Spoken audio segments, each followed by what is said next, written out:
देखिए दोस्तों, हम पिछले क्लास में मात्रक की पद्धति यानी सिस्टम ऑफ यूनिट्स किसको कहते हैं, ये हम पिछले क्लास में बतला दिए थे कि सभी प्रकार की राशियों के लिए मात्रकों की पूरे समूह को मात्रक की पद्धति कहती है।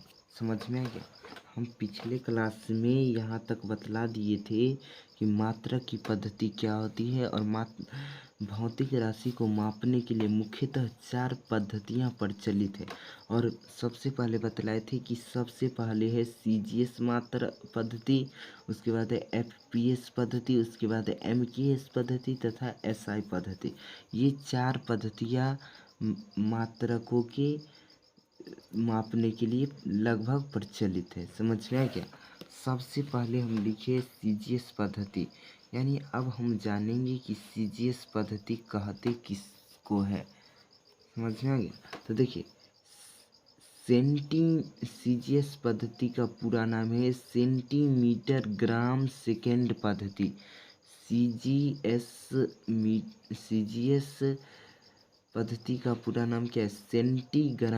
सेंटीमीटर ग्राम सेकेंड पद्धति। सेंटीमीटर ग्राम सेकेंड पद्धति अंग्रेजी में भी बोलते हैं। अब किसको कहेंगे? तो जिस पद्धति में लंबाई का मात्रक सेंटीमीटर, द्रव्यमान का मात्रक ग्राम तथा समय का मात्रक सेकेंड हो, उसे सेंटीमीटर ग्राम सेकेंड पद्धति कहते हैं। इसको संक्षेप में CGS पद्धति कहते हैं और इस पद्धति को मीटरी पद्धति भी कहा जाता है। क्वेश्चन पूछा जाएगा कि बतलाइए किस पद्धति को मीटरी पद्धति कहा जाता है, तो सेंटीमीटर ग्राम सेकेंड पद्धति को, या ओह से नहीं हो सकता है तो बोलेंगे CGS पद्धति को क्या बोला जाता है? मीटरी पद्धति। कोई दिक्कत है? अब आगे जानेंगे FPS पद्धति क्या होता है। FPS पद्धति का पूरा नाम है फुट पाउंड सेकेंड पद्धति। क्या नाम है? फुट पाउंड सेकेंड पद्धति। तो इसमें आपको कुछ दिमाग लगाना नहीं, जे क्वेश्चन पूछा जाए वही लगा देना है। सिर्फ आपको इतना चेंज करना है कि अगर फुट पूछे तो द्रव्यमान का मात्रक फुट नहीं, अगर फुट पाउंड सेकेंड पद्धति पूछे तो क्या करना है? लंबाई का मात्रक फुट, द्रव्यमान का मात्रक पाउंड, समय का मात्रक सेकेंड, यही लगा देना है। समझ में आ गया? तो देखिए, फुट पाउंड सेकेंड पद्धति क्या होता है? तो जिस पद्धति में लंबाई का मात्रक फुट, द्रव्यमान का मात्रक पाउंड तथा समय का मात्रक सेकेंड होता है, उन्हें फुट पाउंड सेकेंड पद्धति कहते हैं। इसे संक्षेप में FPS पद्धति कहते हैं। क्वेश्चन पूछा जाएगा किस पद्धति को फुट पाउंड सेकेंड पद्धति कहते हैं, तो FPS पद्धति को क्या बोलते हैं? फुट पाउंड सेकेंड पद्धति। इसे ब्रिटिश पद्धति भी कहा जाता है। क्वेश्चन पूछा जाएगा कि किस पद्धति को ब्रिटिश पद्धति कहा जाता है, तो हम क्या जवाब देंगे कि FPS पद्धति को फुट पाउंड सेकेंड या ब्रिटिश पद्धति भी कहा जाता है। कोई दिक्कत है? अब आगे देखिए, आगे लिखा हुआ है किलोग्राम सेकेंड पद्धति, यानी अब हम जानेंगे कि किलोग्राम सेकेंड पद्धति क्या होता है।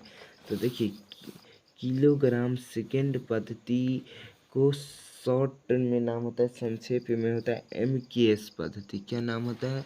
MKS पद्धति। तो क्या होता है? तो जिस पद्धति में लंबाई का मात्रक मीटर, जिस पद्धति में लंबाई का मात्रक मीटर,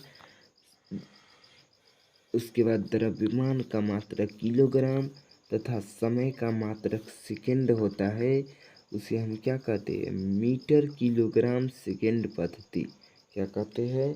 मीटर किलोग्राम सेकेंड पद्धति। इसे संक्षेप में MKS पद्धति कहते हैं। इसे संक्षेप में क्या कहते हैं? MKS पद्धति कहते हैं। और अब आ गया चौथा है SI यूनिट्स, यानी SI मात्रक क्या होता है? तो देखिए, मात्रकों की अंतर्राष्ट्रीय पद्धति यानी international system of units. International system of units क्या होता है? तो देखिए, अक्टूबर 1960 में पेरिस के निकट, यानी पेरिस एक जगह है, उसके निकट सेवरे नामक स्थान पर संपन्न 11वीं तौल एवं माप महासम्मेलन में राशियों को व्यक्त करने के लिए लंबी परिचर्चा के बाद मात्रकों का अंतर्राष्ट्रीय पद्धति का निर्माण हुआ, जिसे एसआई मात्रक कहते। इसमें छह यानी 6 आधारी मात्रक को परिभाषित किया गया था। फिर 1970 में 14वीं मापतौल सम्मेलन के महासम्मेलन में 7वां आधारी मात्रक यानी मोल को जोड़ा गया। इस नई पद्धति को उसके फ्रांसीसी नामकरण सिस्टम इंटरनेशनल डी यूनिट्स कहा गया। क्या कहा गया? सिस्टम इंटरनेशनल डी यूनिट्स कहा गया, और इसे संक्षेप में एसआई मात्रक कहा गया। इसे संक्षेप में क्या कहा गया? एसआई मात्रक कहा गया। समझ में आ गया? अब आगे हम पढ़ेंगे एसआई मात्रक के 2 राशि है, जिसको बोलते हैं समतल कोण और घन कोण।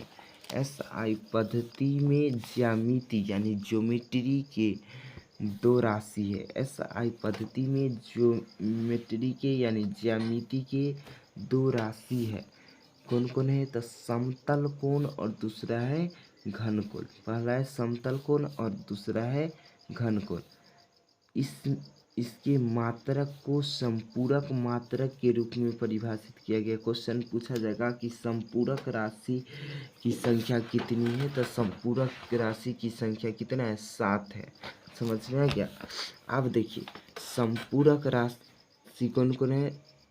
तो समतल कोण और घन कोण। कभी क्वेश्चन पूछा जाएगा कि संपूरक राशि की संख्या कितना है? तो 2 है। समझ में आ गया? अब हम जानेंगे संपूरक राशि 2 है तो इनका एसआई मात्रक क्या होता है। तो देखिए, संपूरक राशि तथा उनके एसआई मात्रक। संपूरक राशि इधर दिया गया, संपूरक राशि इधर उसका एसआई मात्रक और इधर संकेत। ठीक है, तो संपूरक राशि में समतल कोण यानी प्लेन एंगल, तो इसका एसआई मात्रक क्या होगा? रेडियन। समतल कोण का एसआई मात्रक रेडियन, और संकेत RAD रेड क्या होगा? संकेत रेड। अब है घन कोण। अब घन कोण को अंग्रेजी में बोलते हैं सॉलिड एंगल, तो इसका एसआई मात्रक क्या होता है? स्टेरेडियन। घन कोण का एसआई मात्रक होता है स्टेरेडियन, और इसका संकेत होता है SR। घन कोण का संकेत क्या होता है? स्टेरेडियन, और इसका संकेत होता है SR। चलिए, आज के लिए बस इतना ही। आगे अगले क्लास में आएंगे तो हम जानेंगे कि एसआई मात्रक के संकेताक्षरों को लिखते समय ध्यान देने योग्य कुछ बातें।